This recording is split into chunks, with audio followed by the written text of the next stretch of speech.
Good morning. I'm Amy Dalrymple. My pronouns are she and her, and I'm a worship associate and a member of this congregation at the Unitarian Universalist Area Church at First Parish in Sherburne. Welcome to this house of worship. May you feel welcome here and be held in the presence of the holy. May you find nourishment here to fill your deepest hungers. May you feel the warmth of this community surrounding you, holding you, healing you. May you reflect on the mystery that surrounds us and share blessings for the great mystery that lies ahead. The worship space created here is sacred. Let us see the sacred in each other. We are a community, a human family, worn and broken and healing and hoping. Bring all that you are and all that you love and rest a while. May we find peace in our presence here together. Welcome.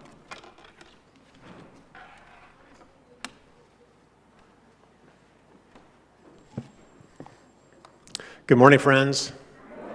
My name is Reverend Nathan. I'm privileged to be one of your ministers here on February, what is the date? February 2nd. It's Groundhog Day. That's right. So good morning, Puxatawny Phils, the Phillettes. That's right. We have an amazing song coming up. We got some announcements, not shocking, but before we do that, just to orient ourselves, first of all, we're going to say good morning to our friends who are watching from afar. And a number of folks, this is what's cool, I want us to know, is like today, last Sunday, like 4 people emailed me, somebody from the Cape, somebody from Milford, I had never met before, and they're all watching. So if you're watching this morning and you just want to say good morning, I'd love to know. It was Connie last week and Samantha maybe.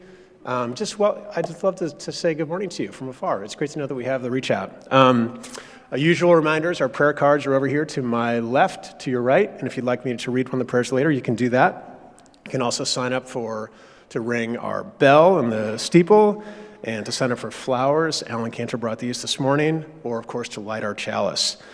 Our area for our young people is in the back, and reminder that we are a multi-generational community with all kinds of noises and needs for our bodies, and these pews are not comfortable, friends. So if you need to move around, it's totally good. Newcomers, we always have new people in our community every Sunday because people seek community, especially in these times. There is a blue card in your pews. You want to hold that up? And so people, if you'd like to get, I always say the most amazing email in your life, you fill that out and you let us on staff know so that we can welcome you. So please do that and just give it to the basket when our welcome team comes by later. And then, of course, join us for coffee hour and snacks after worship, which is downstairs, through the stairs, elevator to my right. So we have a few announcements, a number of invitations that I want to extend. One is this morning, our welcome team has handed out to you, hopefully, our own talents and interests survey for 2025. James, there you go. Look, it's on our screens.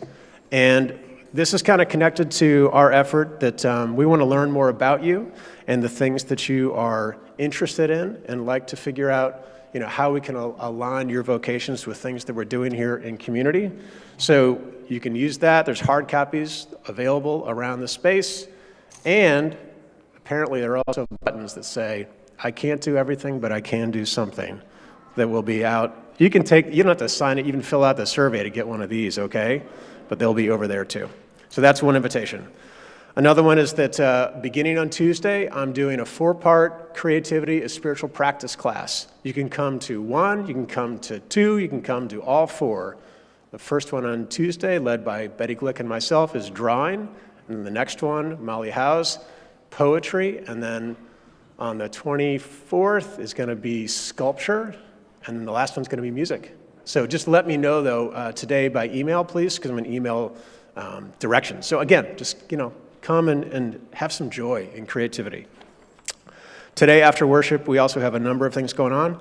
We have our loss team with us to help us through times of grief and loss and how to process that. They were here a year ago with us after a very difficult loss in our community. They're going to be meeting in the library at 12 o'clock. And also, kind of a theme, the Death Cafe is downstairs, the last session today.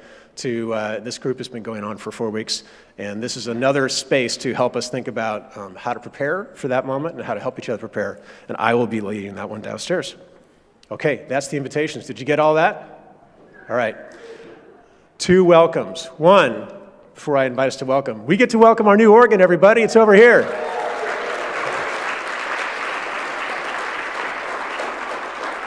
So many people helped to make this happen. So many. I don't even want to start naming because I'm going to miss somebody, but a lot of them are sitting over there. So it has been a long journey. And we will hear this, Tim and Susan and Lisa, a lot of people. And we will hear it soon. It's not even plugged in yet. So right now it's just a beautiful piece of furniture. So that's one welcome. And the next welcome is that this morning, to my left, is Anastasia Kranz, who's our new youth coordinator.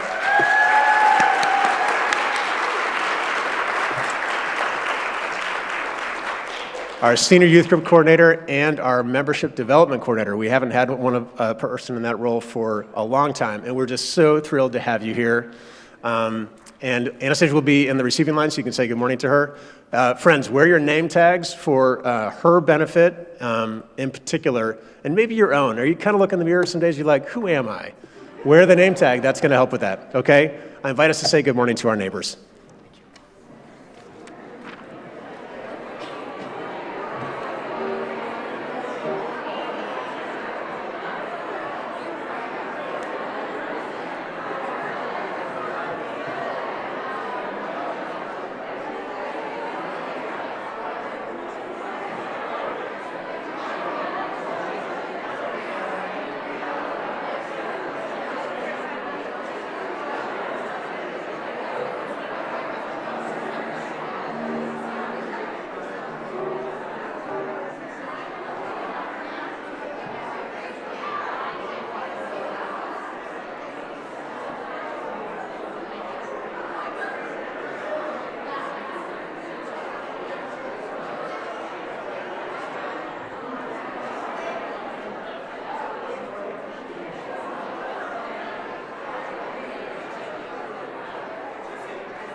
Good morning.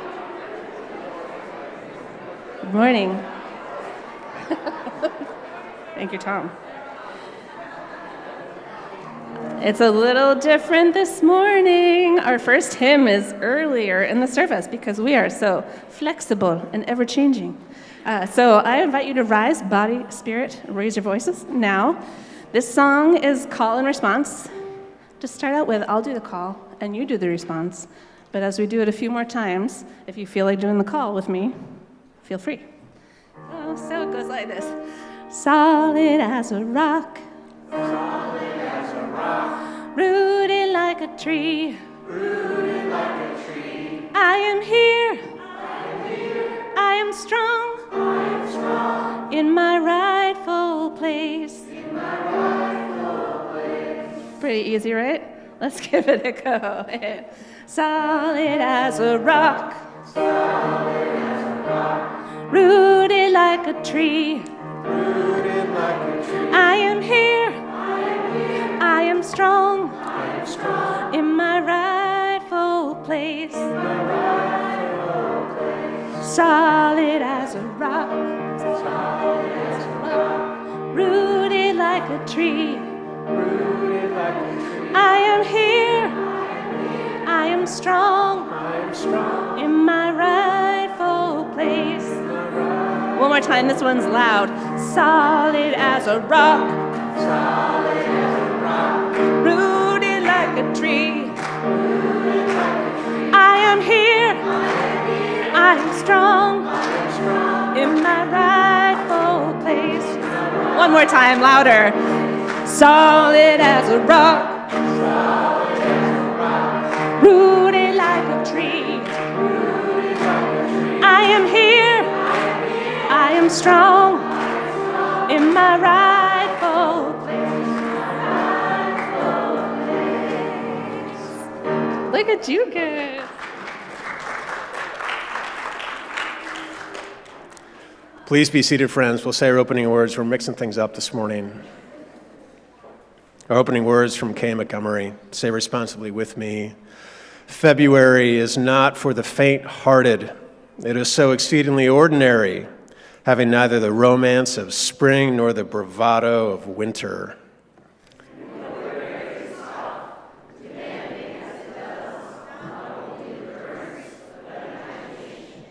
And so we gather in this late winter morning in a village of faith, and we are warmed by those who join us.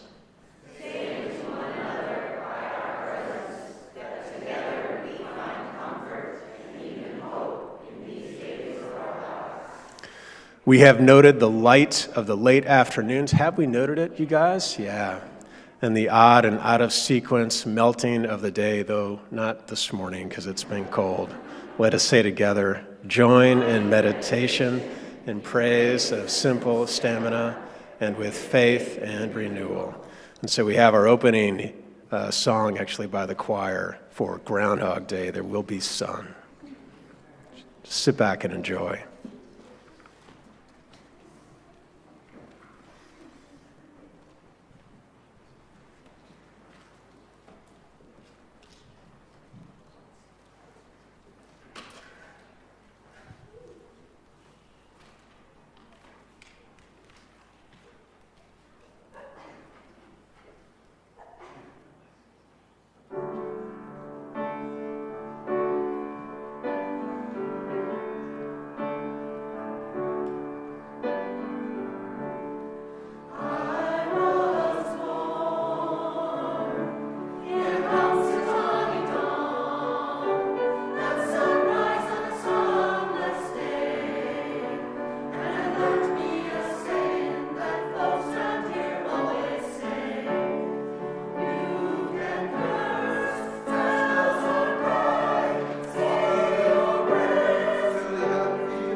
I don't see Lily Sarley, so I invite Carly Baker to come forward and light our chalice as we say together our covenant. Both the chalice and our words of covenant are the glue of our community.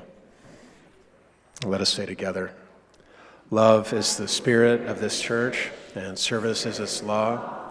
This is our great covenant to dwell together in peace, to seek truth in love, and to help one another.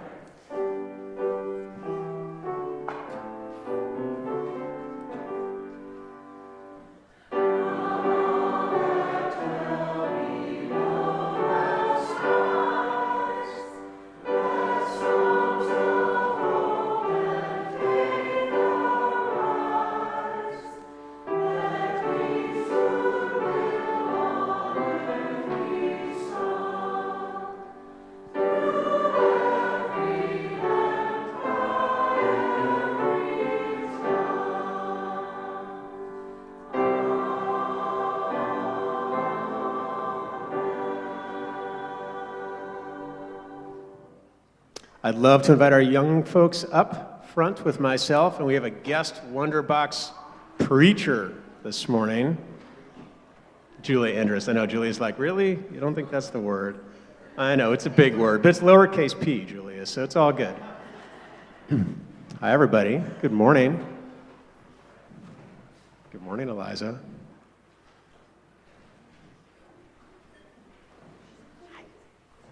Good morning. I love the... Is that Winnie the Pooh? It is.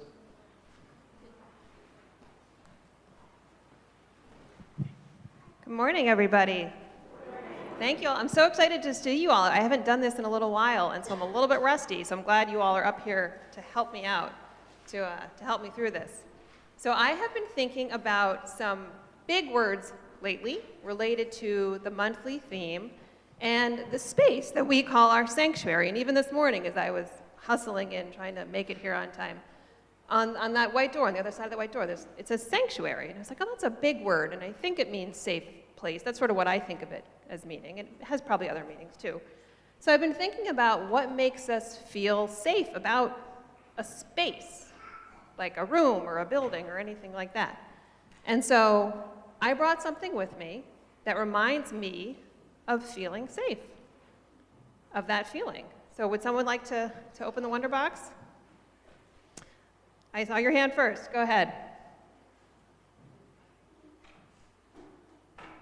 What is it? A rock. You sound so disappointed. Yeah, it is a rock, but it's a very special rock. This rock is the exact replica of the rock in my yard growing up as a kid that served as home base when we played tag. It's the exact replica. It looks exactly like this. It's much bigger. Why are you laughing? And we played kind of a different type of tag, I think, than maybe, I did some field research with some youth that I know. And I think the tag we played was sort of different. So what we did was it was like hide and seek tag. You'd go, right, you'd hide, but if the person who was it, there was one tagger, that was the person who was it, if they saw you, the game wasn't over. You still had a chance to run to home base. And if you made it to home base before you got tagged, you were safe.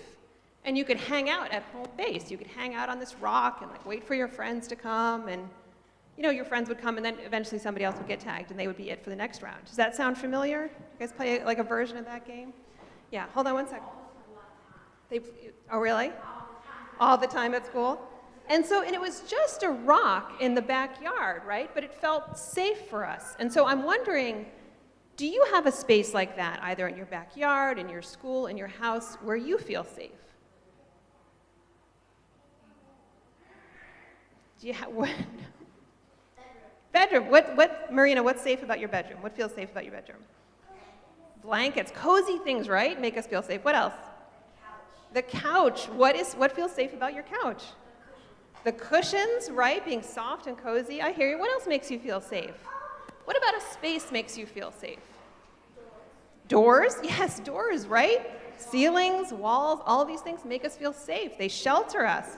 Windows make us feel safe, right? Why do windows make us feel safe? Oh, you can see like the tagger, the person who's coming to get you, the it, right? You can be like, oh, there they are, they're coming to get us. What is it about this space that might make you feel safe? Tate, what do you think?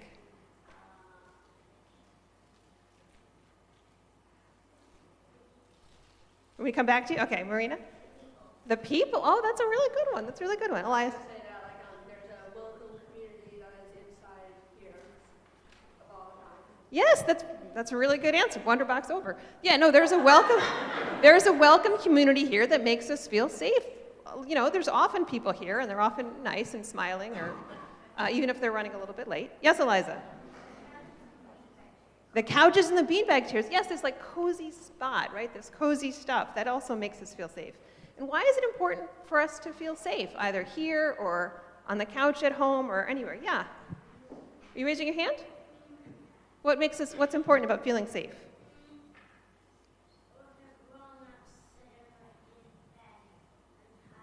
And cuddling. Oh, that feels so nice when you have a grown-up with you, a trusted person with you, and they're cuddling and they make you feel nice and safe and warm. Yes, Rosie? Yeah, somebody you love being near. And why is this important that we have this feeling of good safety and comfort and love? Yeah, Teen. So you're not worried all the time. Yes, it's nice. Yeah, Rosie. Yes, you're not sad and miserable in life. You have people around you. So I wonder if there's a couple more questions. What can we do to help others get this feeling, right? We know what it's like when we feel with our loved ones or with our cozy blankets. What can we do to have others get this feeling? Accept them? Very good answer. Yes. Hide? Is that you said? Oh, be kind. Sorry, I was like, oh, back to hide and seek. No, yes, be kind. Absolutely. If we're kind, we can share this feeling with other people, right? So they can have the feeling of safety and coziness and love that we feel. We can be accepting, we can be kind. Any other ideas? Yeah. Be calm. Oh, that's a good one. I should work on that one. Yes, calm. And I wonder, what do you do when a new friend comes to school to help them feel safe? Or if a new kid walks in here, what would you do to try to help them feel? Yes, Elias? Say hi, what's your name? Hi, what's your name? Very good, I like that. Maybe say, what else? Maybe say, my name is, this is me, this is who I am. What else can we do to make people feel kind and feel welcome? Yeah, Tate? Welcome them to a seat. Yeah, hey, there's a seat right here. That's a great idea. This is awesome. You know what? I don't know if you guys ever played this way, but back to when I was a kid, we played hide and seek. We used to do this thing. You know what I'm going to say? So if you were safe, do you ever see this happening? Like I'm touching, say this is home base, right? I'm touching this, and I see my friend, and they're getting chased by the tagger, and they're not quite going to make it. What do you do? No, you want to help your friend. Oh, you use distraction technique. That's good. We used to do something. Distraction technique is good. We used to do this thing where we would like touch home base with our foot, and then, you know what I'm going? So reach out our hand, right? Eliza, here, come grab my hand. Come on. Thank you, Rosie. Right? And then Marina, grab her hand. And right, we would make a chain. Can you guys help me out here? Help me out. We would make a chain. Just take a hand, and then the safety, and go to Bowman. Come on, Elias, come on over. Eliza, you can help out. Evie, Sophie, you want to come? Yeah. We would make this chain. See how this works? Grab on. And then the safety, and you know what? You can grab on to Evie over there. Maybe her mom. You can reach behind you. Yeah. Eliza, go over there. And we'd have this whole chain of safety, and it could spread all over the place. And you could say to the friend who sees the last person in the chain, you got me, come get me, right? And so we can try to do that here. Okay, we can let go now. We can try to do that here and make a chain of safety that extends out into our world. Yes, Tate?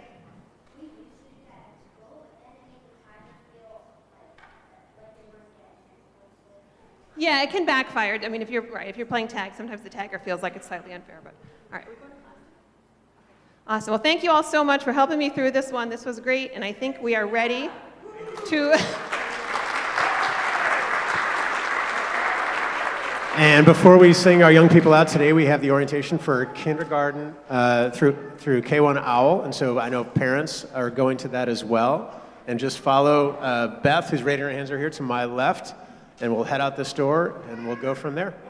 We'll sing our young people out and our families out with Go Now in Peace.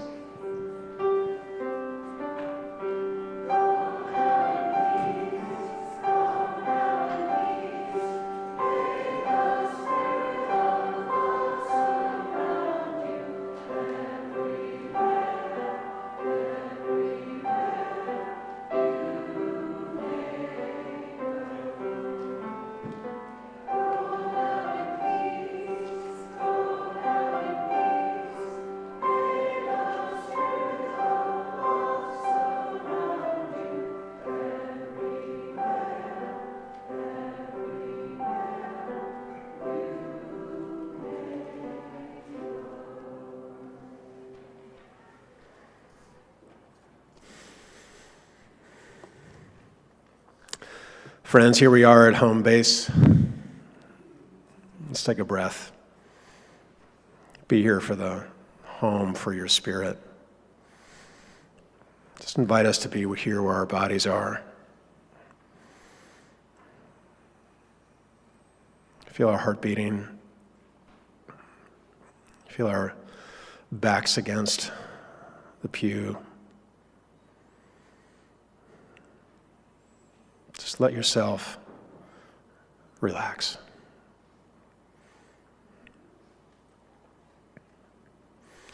We begin this time of meditation and prayer by singing our prayer hymn for the month of February, Gathered Here. Our words are on the screens for us.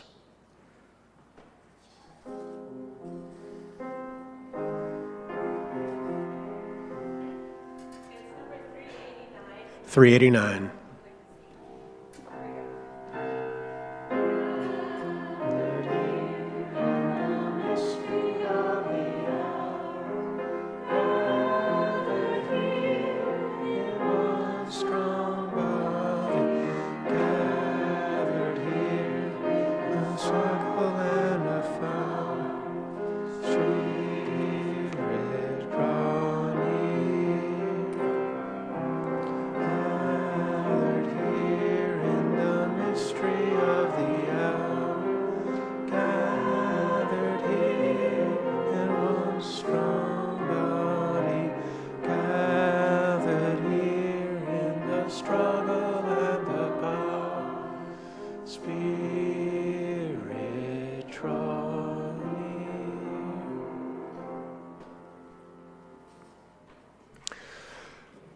Every Sunday we walk across our threshold and we carry with us our prayers,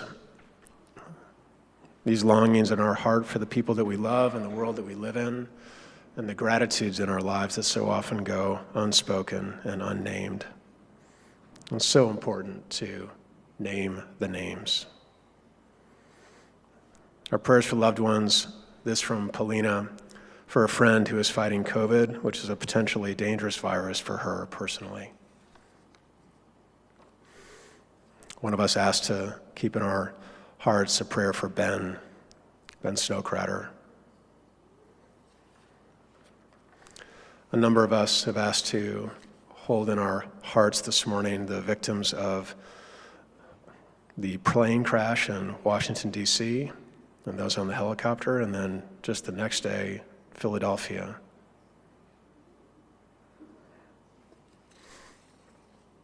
And Alan Cantor, who brought our flowers this morning, is remembering, along with so many of us, all of us here who were here a year ago, our dear friend and our beloved worship associate, and our spouse and our dad, for some of us, Brown family, Jeff Brown, on the anniversary of his passing 1 year ago tomorrow. I invite us now to say the name or names of folks that we're thinking of this morning, if you'd like to.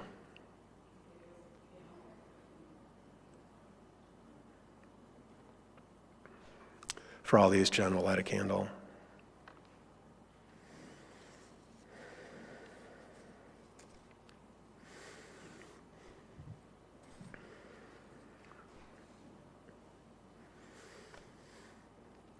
I invite us to look out our windows to your left, to your right, these clear windows, out into the February sky. These windows remind us to seek our sanctuary, not always from the world, well, that's some needed sometimes, but also for the world. These are our prayers go out this morning. One of us asked to think of everyone who's living in the D.C. area and government workers. It has been a tough 2 weeks and will be more so. Ben Lane asks us to have a prayer for our nation.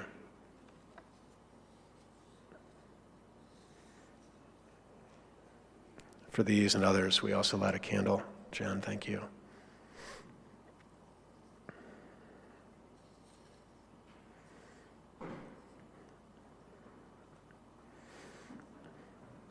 We have two wonderful Thanksgivings for us to celebrate. The first is we join in celebrating the arrival of Ash Evans, who's the new baby boy of our ministerial intern and his spouse, Kyle. So that's Ian and Kyle's new son, Ash, who was born on Tuesday, 2 weeks late, but he's here. He had a look of consternation on his face when I saw the photo. And the other one is from Karen and Jeff Barton on the engagement last night of their daughter, Emma. Emma, I cannot believe that's amazing. Congratulations to Emma.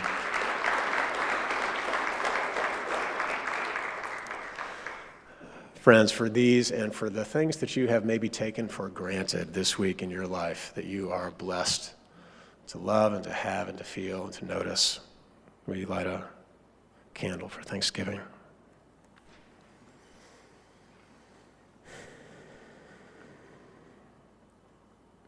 Let us pray together.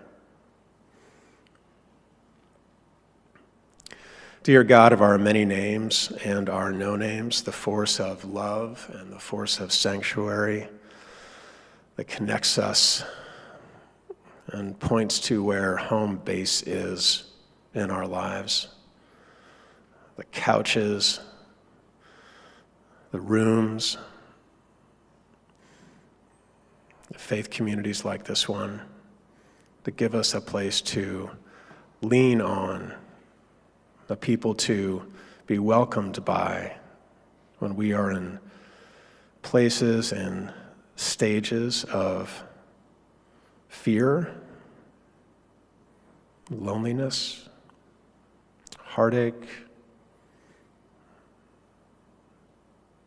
moments of thanksgiving we want to share and yell out, new babies, new anniversaries.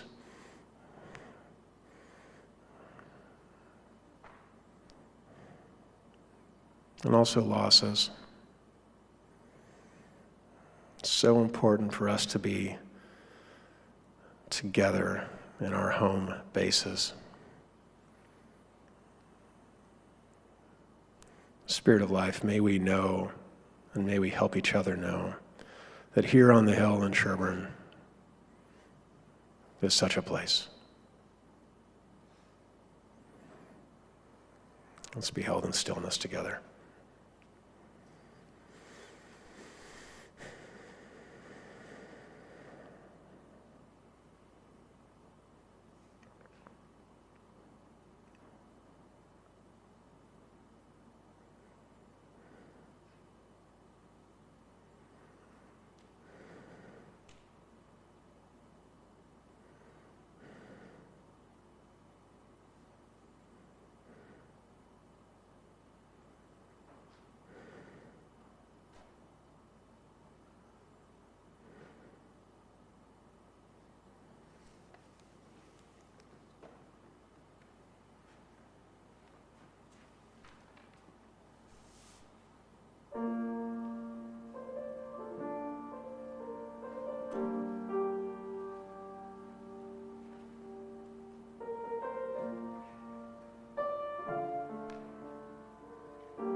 Today's reading is titled, We Are Worthy, by Alondria Williams. We are worthy, not because of what we produce, but because of who we are. We are divine bodies of light and darkness. You are not worthy because of what you offer, not because of what is in your mind, not for the support you give others, not for what you give at all. We are not disposable, we are needed. We arise from the pain. We rise from the grief. We arise from the limits people place on us and the limits we place on ourselves. We rise to be the children and the ancestors. We are worthiness personified. I, you, we are worthy and deserve a life. You are the visionary. You are the embodiment of what we need. Thanks to all that are the embodiment, not the productivity, but the embodiment of radical love, care, and sanctuary. It's time, embodiment time, living one's values out loud. Let me every day live my values out loud. Let us every day live our values out loud, embodying our values, not the productivity quotient, beyond productivity, past productivity, true embodiment, life.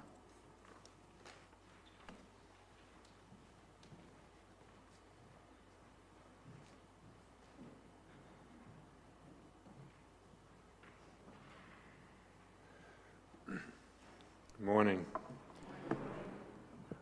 Beyond our walls offering this morning will go to the LOSSteam, Local Outreach to Suicide Survivors, which is a volunteer group made up of individuals who themselves have experienced the loss of a loved one to suicide. Their support directly touched us here at the church after the heartbreaking loss of Jeff Brown a year ago. They provided crucial resources and facilitated a healing circle just days later. They'll be here with us again today at noon in the library for anyone who wants to gather. Personally, over the year, I've also found meaningful support from them. They have a monthly grief group that meets in downtown Framingham, and it's provided a space for me to heal and to connect with others. So your generous contributions help the LOSSteam continue their life-changing work. Your donations support their hotline, grief groups, and essential training for local police departments on how to compassionately respond to suicide loss. Every dollar makes a difference. Thanks for considering this important cause and helping extend compassion and care to those in need. You can scan the QR code on the screen or on the cards in your pew and use cash and check in the basket coming around. Thank you.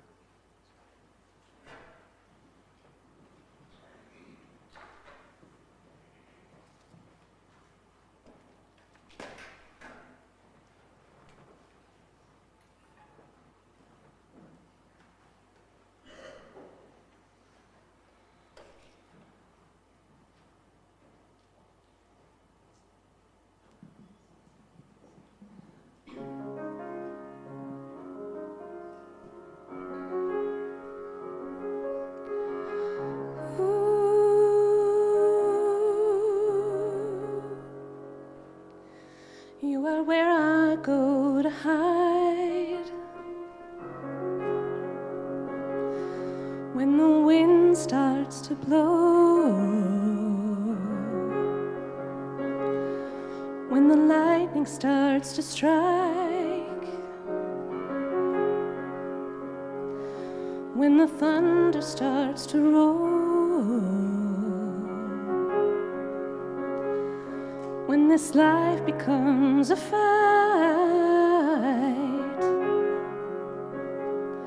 You are where I put my gloves down when I'm running out of time. You are where I go to slow down. You are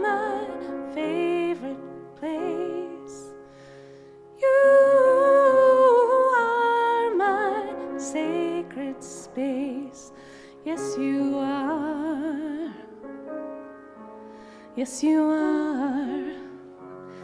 Yes, you are.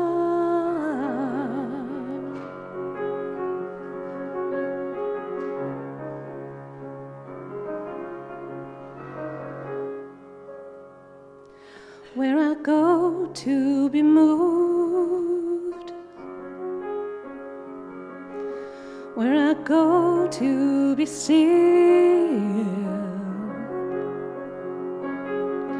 your love makes me new. In your presence I heal.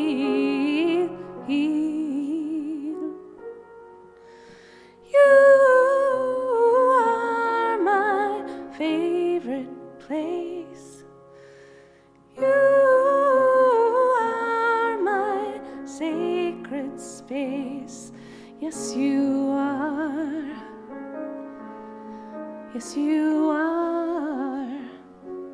Yes, you are.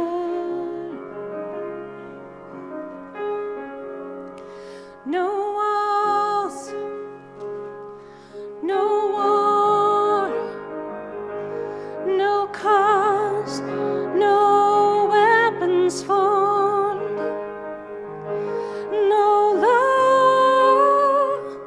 would fold. You are where I go to hide. You are where I go to heal. You are where I go to feel, to remember what is real. Ooh. You are my favorite place. You are my sacred space. Yes, you are. Yes, you are. Yeah. Yes, you are.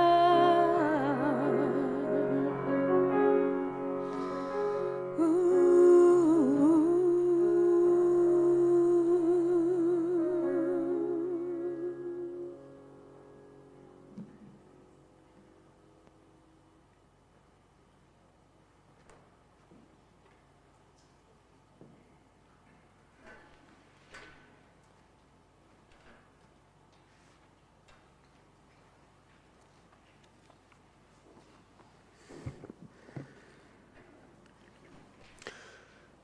Here's our world. Beautiful and terrible things will always happen. Let's keep our hearts tender and our eyes soft and our words true. This is what you and I are about. We know there's no answer but to love one another.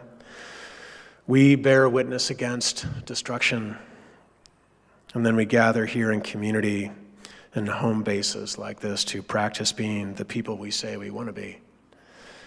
Friends, we cannot do everything, but we can do something, and that something is not nothing. So let us ring the bells that still can ring, as Leonard Cohen reminds us, and forget our perfect offerings. There is a crack in everything and every one of us. Let us say together, that is how the light gets in. Good morning, beloved.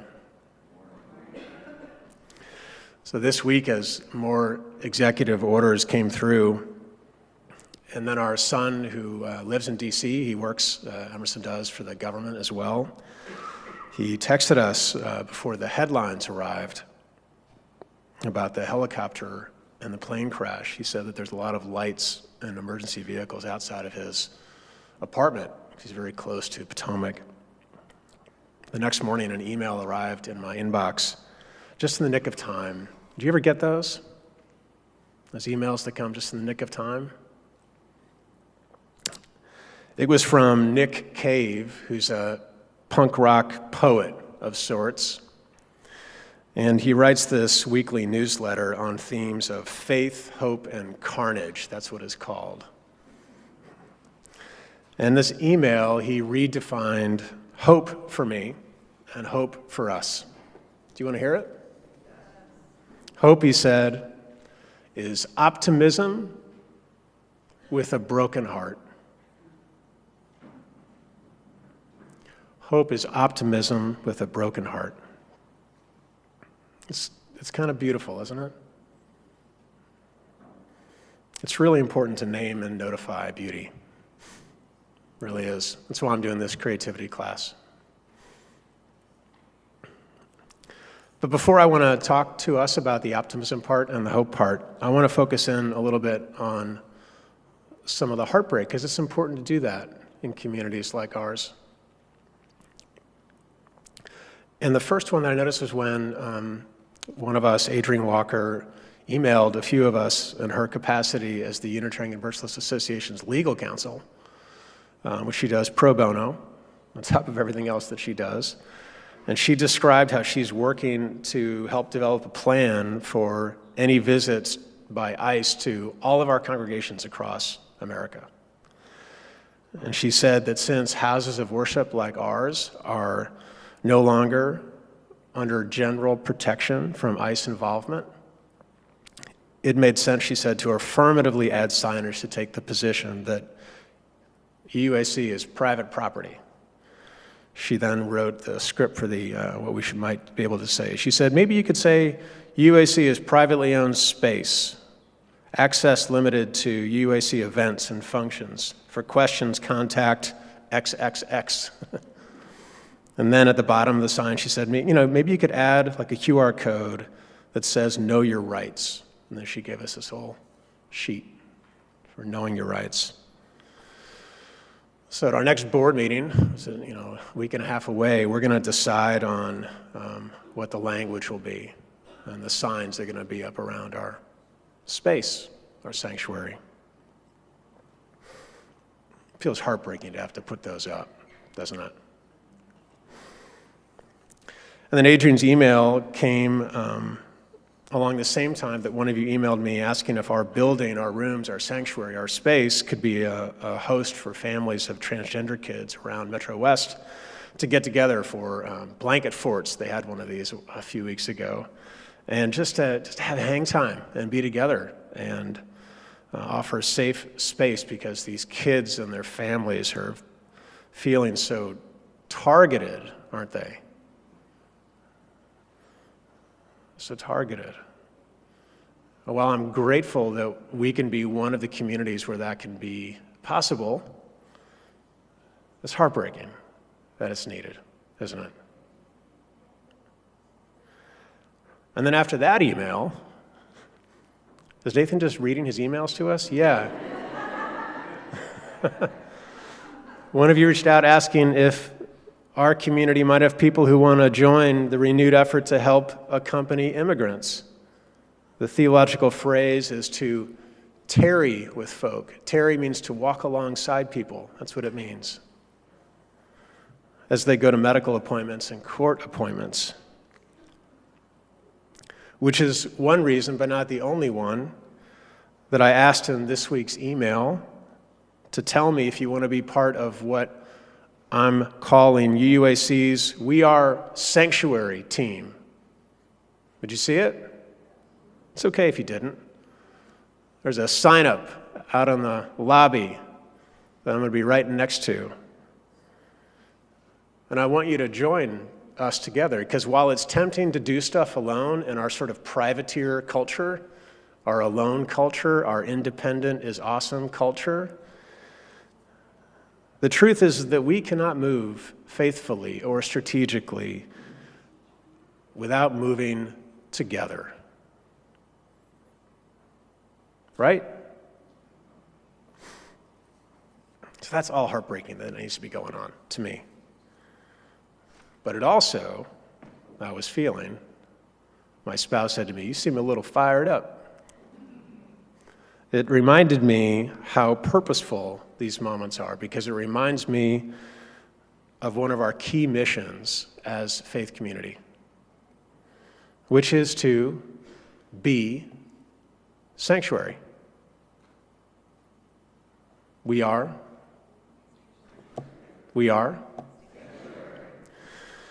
And what that means is not just to be stewards of physical space, because we have beautiful space, don't we? We really do.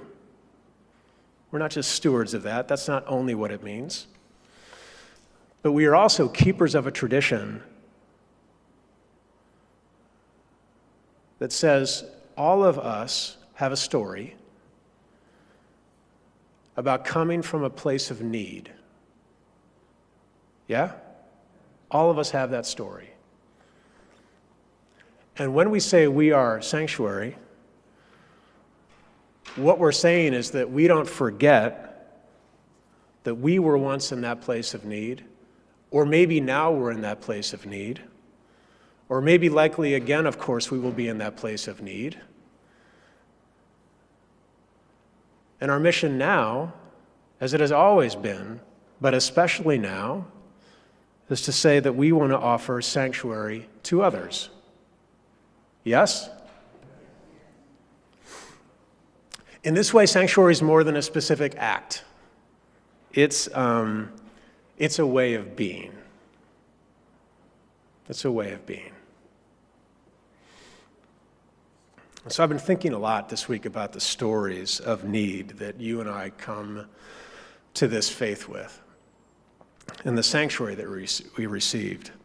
And the story that came first to me that I've told us before, because I've been here a long time, this is what happens as you hear the minister begin to repeat stories, is I was trying to find something in my closet in my office, and the story is about the moment I first learned that there was this thing called Unitarian Universalism, this mouthful.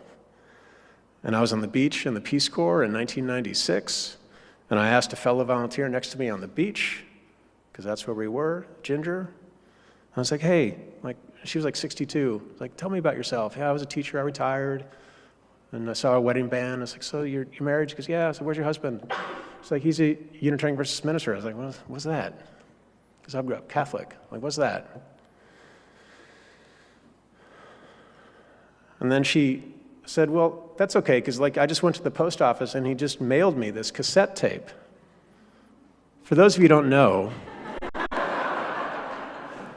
those of us that are older, we had to get a pencil, right? And it got unwound. You had to spool it back together. Right, Tim? Yeah? She said, that's okay, because he just mailed his last 2 sermons down.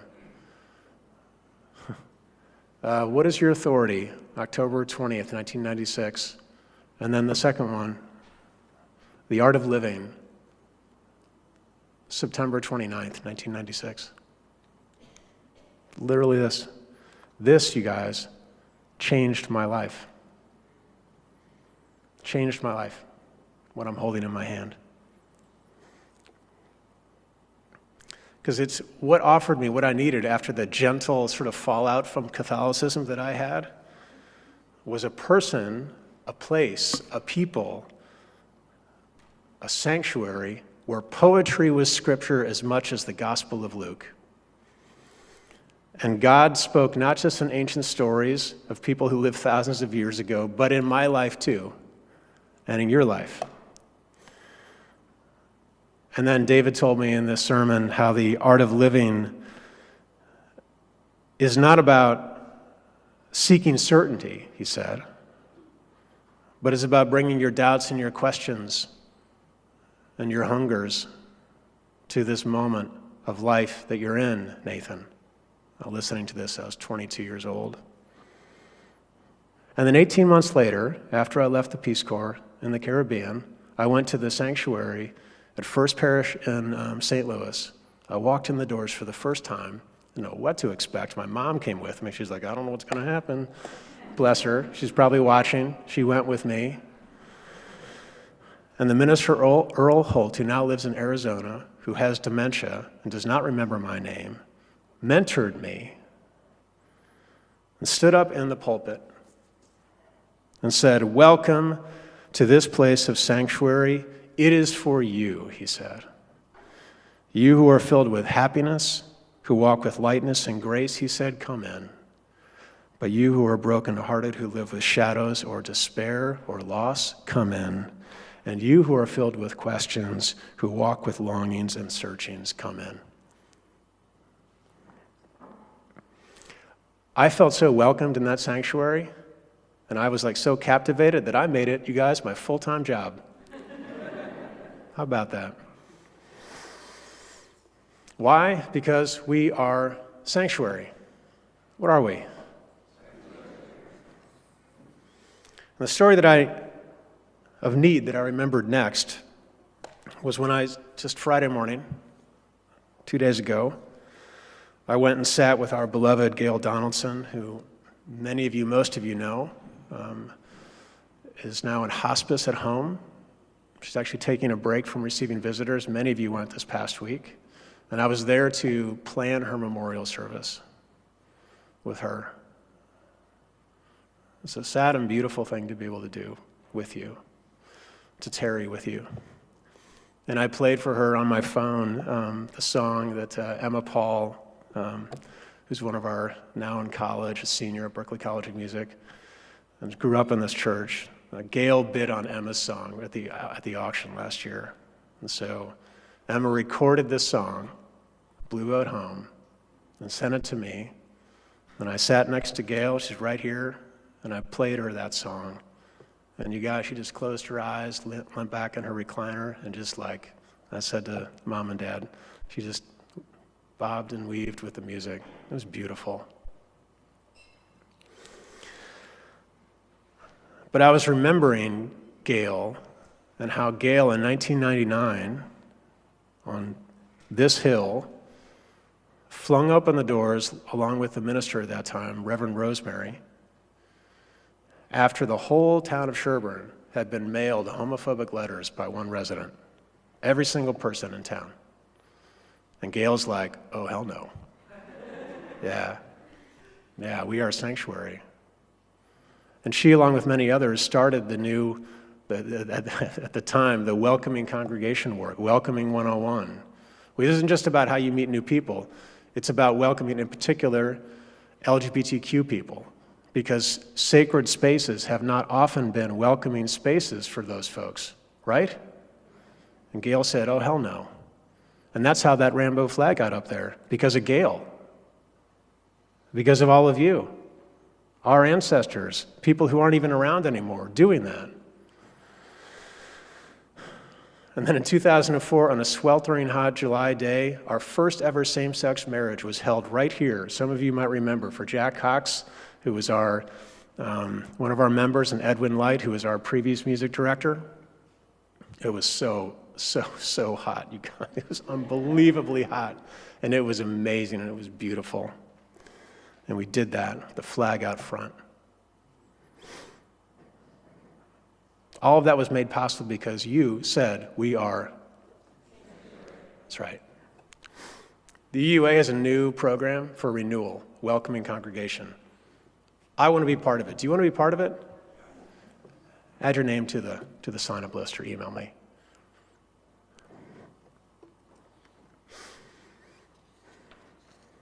And then the story, I was thinking all these stories. I was thinking about how, remember when we led and we had Family Promise here for years? Family Promise is the organization that helps families who are unhoused. And now they have a house in downtown Natick that they get to stay at, which is so much better. But for years and years and years, we had homeless, folks, people who were without housing, all in our classrooms behind us for weeks at a time. Some of us came early, we stayed late, we made dinners, we slept over, so that moms and dads and little kids could get a semblance of home base, Julia, in the midst of their very uprooted lives. Because sanctuary isn't just doing something, it's actually embodying a way of being. It's about how you treat somebody, isn't it? Why? Because we are what?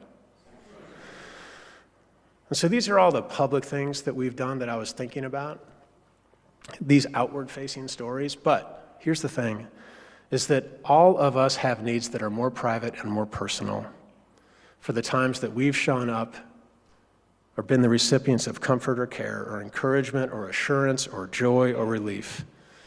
Because you guys come when babies are born, when the marriage is formed, when the engagements are announced, when the partnership is on the rocks. when the depression hits, when the job status changes, when the medical test result awaits, when school's too much, when the acceptance letter from the colleges you applied to aren't coming through, when the country feels on fire, when it's a pandemic and we have to sign up for our own personal time to come in here. Do you remember that? When it's Christmas, we want to sing some carols and just light some candles safely.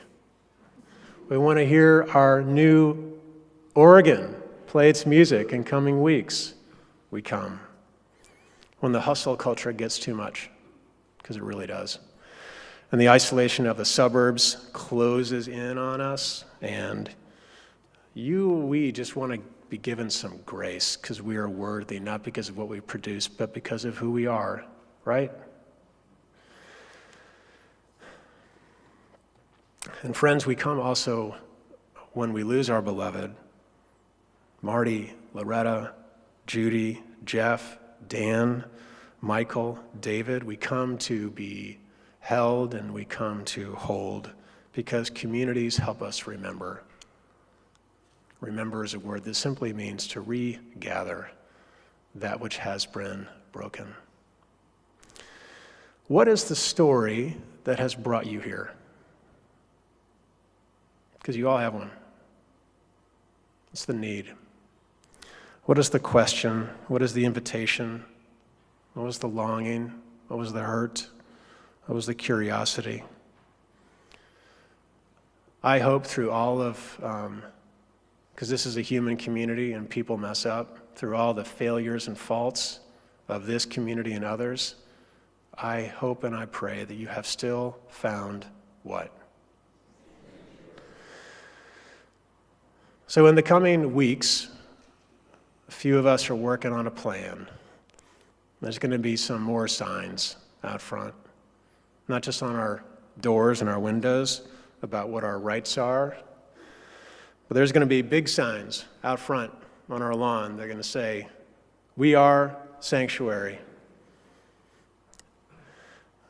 We might get some heat for it, or at least I might get some emails.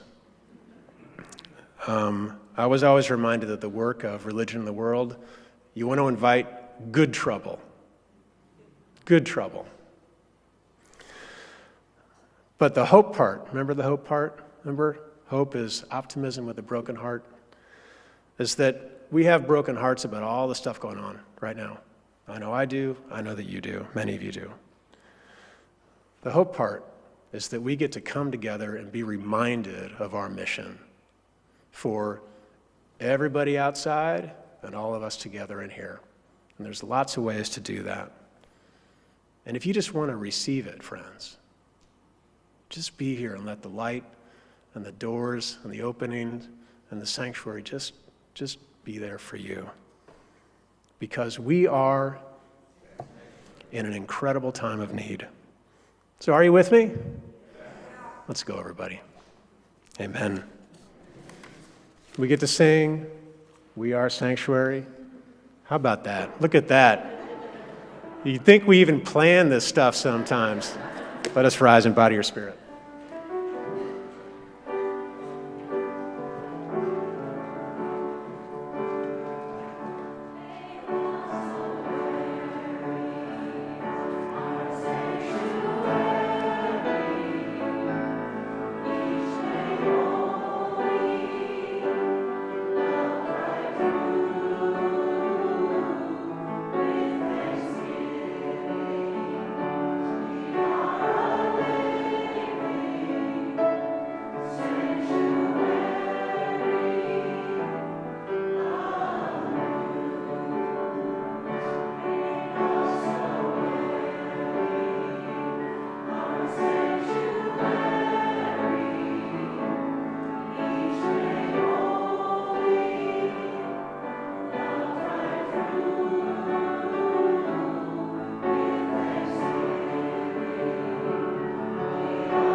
we go out into this world in a place of need, equipped with our call to minister, each of us.